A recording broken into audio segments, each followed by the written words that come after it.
হয়েছে প্রধানমন্ত্রী, তার কাছে অনুরোধ জানাই, অনুনয় বিনয় করে আমরা বলতে চাই যে মায়ের বুক খালি হয়েছে, যে সন্তান তার পিতৃহারা হয়েছে, যে বাবা তার সন্তানকে হারিয়েছে, যে সন্তান তার বাবাকে হারিয়েছে, প্রতিটা খুনের বিচার বাংলাদেশে করতে হবে।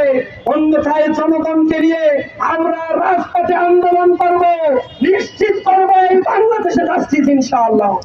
সাইফুল্লাহ ভাইয়ের শোক সন্তপ্ত পরিবারের জন্য আমরা দোয়া করি, তার জন্য দোয়া করি আল্লাহ রাব্বুল আলামিন এই অসময়ে যে ফুলটি ধরে গেল, আল্লাহ রাব্বুল আলামিন যেন তাকে জান্নাতের উচ্চ মাকাম দান করেন। সাইফুল্লাহ ভাইয়ের পরিবারকে যেন ধৈর্য ধারণ করার তৌফিক দান করেন। শহীদের সাথীদেরকে আল্লাহ রাব্বুল আলামিন যেন ধৈর্য ধারণ করার তৌফিক দান করেন। সরকার যদি এর বিচার না করে তাহলে আমরা রাজপথে নামবো, আন্দোলন করব, প্রয়োজনে এই আন্দোলন সরকার হটাও আন্দোলন পর্যন্ত।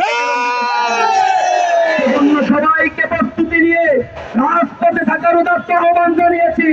সবাইকে বলতে চাই, ইসলামী ছাত্র শিবির সজাগ হয়েছে আধিপত্যবাদের করার গ্রাস থেকে জনগণের অধিকারকে রক্ষার জন্য।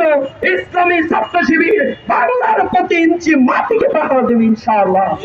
আজকের এই মিছিলে সবাইকে উপস্থিত হওয়ার জন্য আন্তরিকভাবে ধন্যবাদ, মোবারকবাদ জানিয়ে আমার কথা শেষ করছি।